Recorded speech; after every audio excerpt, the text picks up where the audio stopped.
Hard-hitting questions from me. Okay. So the next person I'd like to invite to the stage is actually the inspiration for this whole event. We met a few months ago at one of our community events, and I just thought that he was too cool to not bring on stage. So we had a lunch, we brought our minds together, and we came up with this idea. He is a 20-year-old entrepreneur, engineer, and software developer. He has always had a passion for designing and developing products. He started his first startup company at the age of 17 with high school friends. I have more about that, but I feel like you're going to talk about that during your story. So please help me welcome to the stage Vetti, who's a full-stack developer and founder at Softsoft. All right, awesome. Thank you very much. Yeah, thank you. Yeah. Well, this idea has come a long way. Thank you very much for all of you showing up. Yeah. Well, like you saw, my name is Vetti Roponen. I'm a 20-year-old entrepreneur. I'm the CTO and co-founder of my company, Softsoft, which I run with a few of my very best friends, actually, who you'll hear a little bit more about. Now, I'm also a software engineer. I'm a really passionate entrepreneur. I love everything that I get to do on a daily basis. It's something that I like live and breathe. I have a lot of energy. You might see that today. But I'm also a automation and robotics student at the University of Aalto, so there's a lot to cover. But yeah, today I'll be diving deeper into my journey as an entrepreneur, because I believe that like listening to other people's stories is something that like, at least I found you will inevitably gain something from, or at least I myself have really gained a lot from hearing people's mentoring and stories, how they did something, how they pulled like those $1 million successes off, right? But, you know, my journey hasn't been that long yet, 3 or so years. I haven't had those $1 million successes yet, but I still think that, you know, listening to other people might, you know, get someone inspired or get them to figure something out that they haven't yet. So, yeah, this is my journey of entrepreneurship and continuous learning. We started our company back in 2019. It was a while ago already. And before that, I'd always been like a tech geek. I've played around with like computers and Lego and all that stuff since I was a kid. And I always felt like I needed something in my life to like do, like concretely do, because I've always like, I played around with stuff, tried things out, but I never had like a thing for myself that I could say that this is what I do and this is what I am. And at around 16, I started taking programming a little bit more seriously. I had played around with like Java and Python and all these fun things, made some little scripts every now and then. But once I found JavaScript, things kind of took off. I started making like websites, mobile applications, something that people can like touch and, you know, wield in a way. You know, physical, you know, more physical things than, you know, abstract scripts and whatever. And I started feeling like this is something really fun. I really enjoyed like designing stuff, user interfaces, products, things that make like people's daily lives more efficient, better, you know, just optimizing stuff, which is something I really enjoy. And I did that at around 16 in Finnish high school, lukio, upper secondary school, whatever you call it.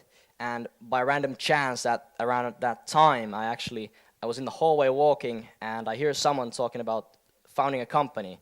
And I look like this, I'm like, companies?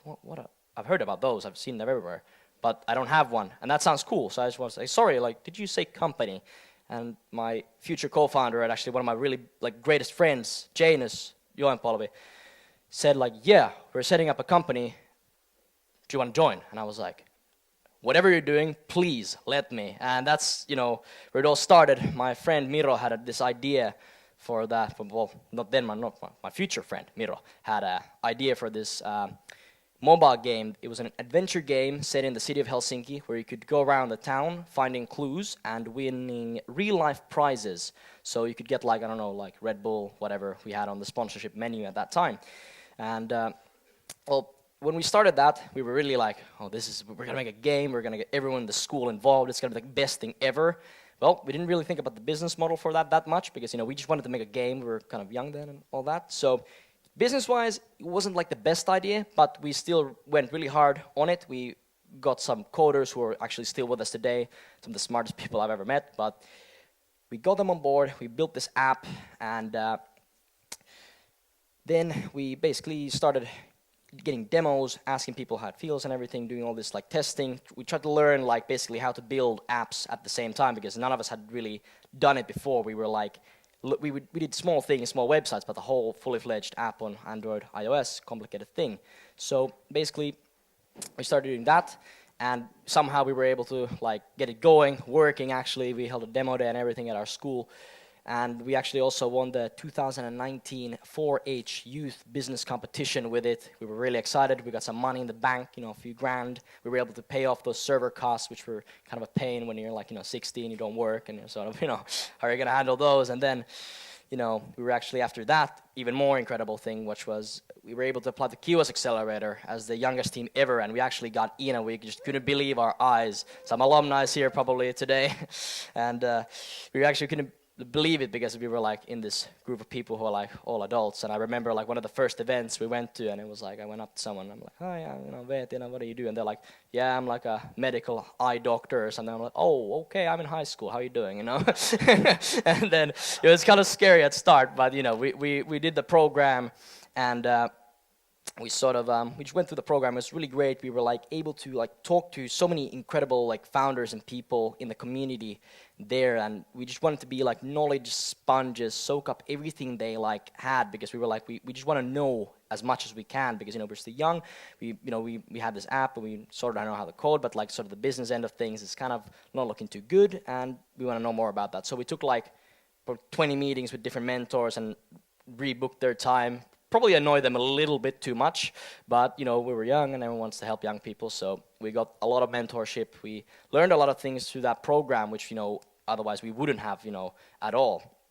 And then after we hosted that demo day I was talking about, we had like 700 people at our school. I don't have the slides today, but it was a really cool picture of like the whole school in the grand hall playing our game, and we got some data. We had this thing where they adventure around the school, and it was like the best day ever.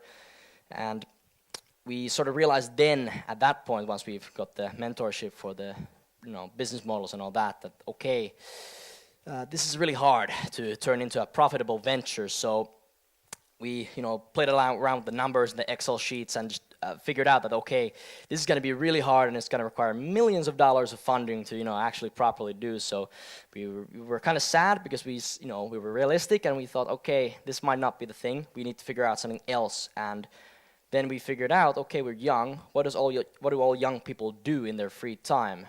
Social media. So we were like, okay, we're going to do our social media thing. It's going to be really cool, because it's by young people for young people, and it's going to be what we want. So then we were off to our second startup venture, even though we were kind of sad that we just had this whole app. We built it all ourselves, cool features and all this, and then people just, didn't replay it. There was no retention.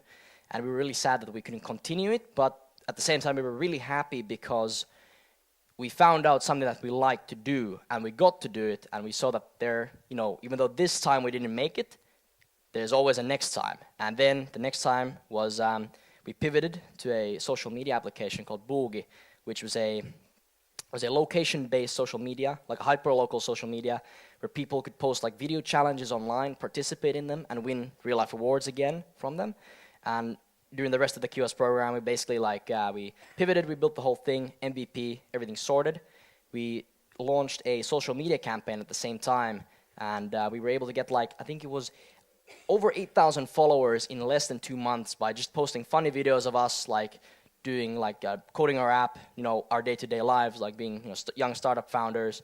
And we were able to leverage that audience to sort of get 1,400 users into our app in the first couple of weeks. And we got some really great data from that test beta we did at the one summer. And it was really incredible to see the numbers just go up every day in the hundreds. And this is incredible. How is this possible?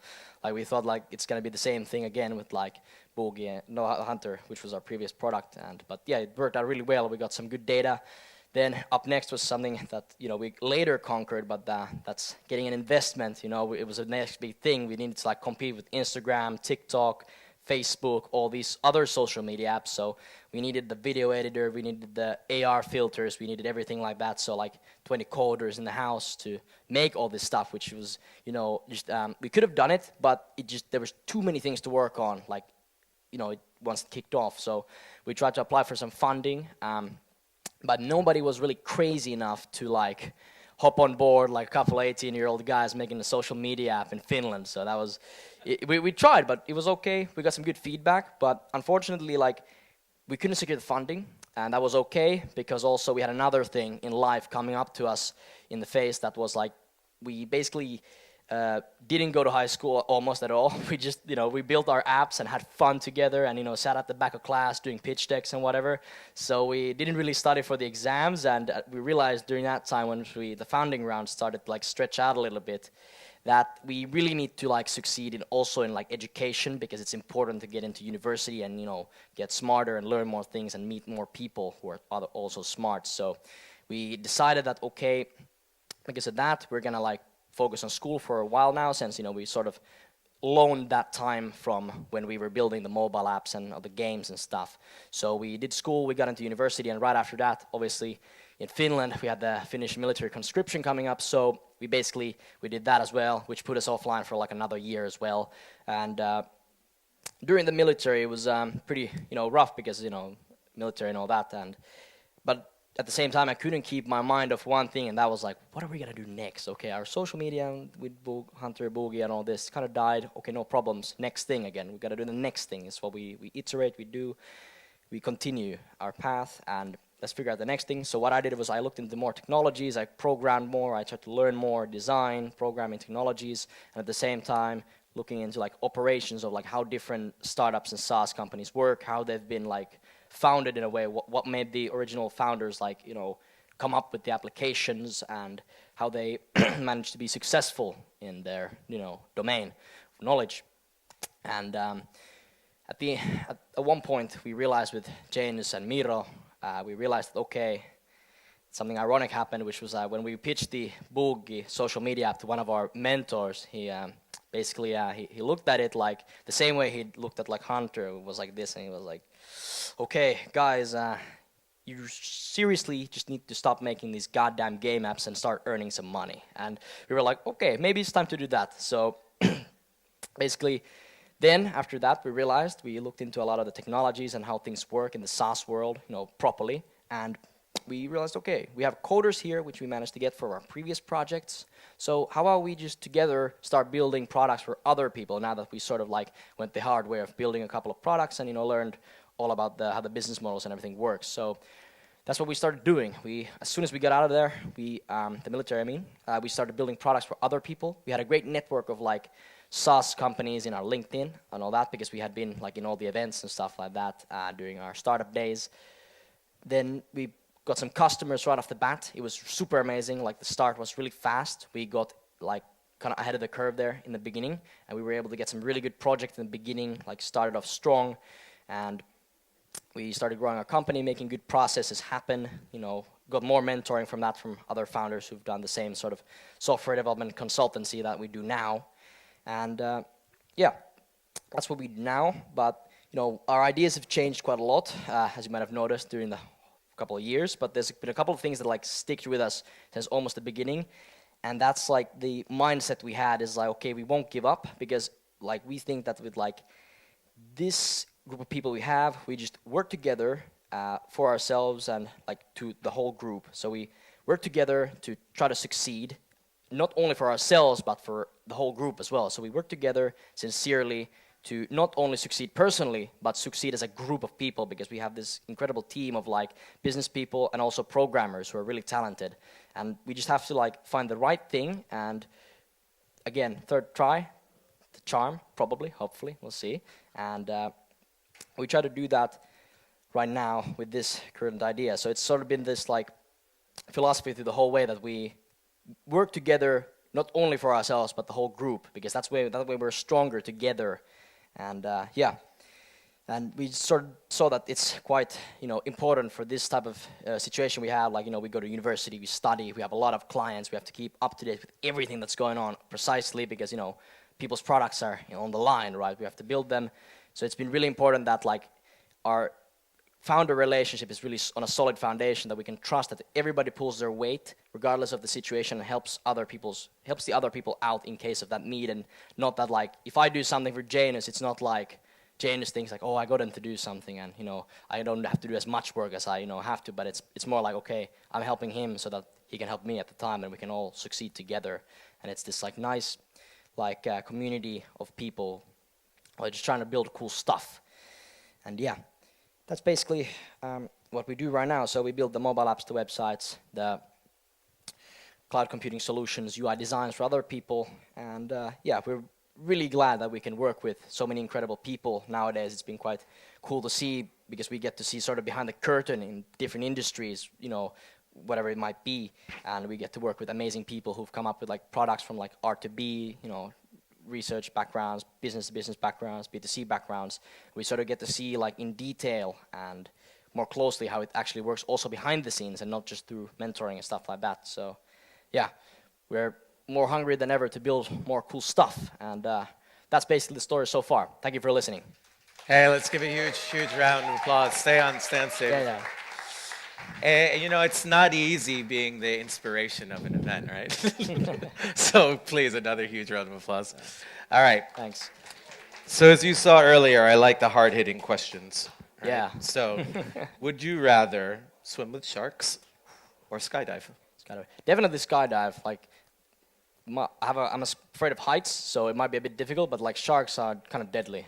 Definitely skydive. Oh, so's falling out of a plane. But give him a huge round of applause. Yeah. Hey, thank you. Thank you very much. All right. All right, we're gonna keep the momentum going here. Our next guest is a 47-year-old founder who knows the world of communication, technology.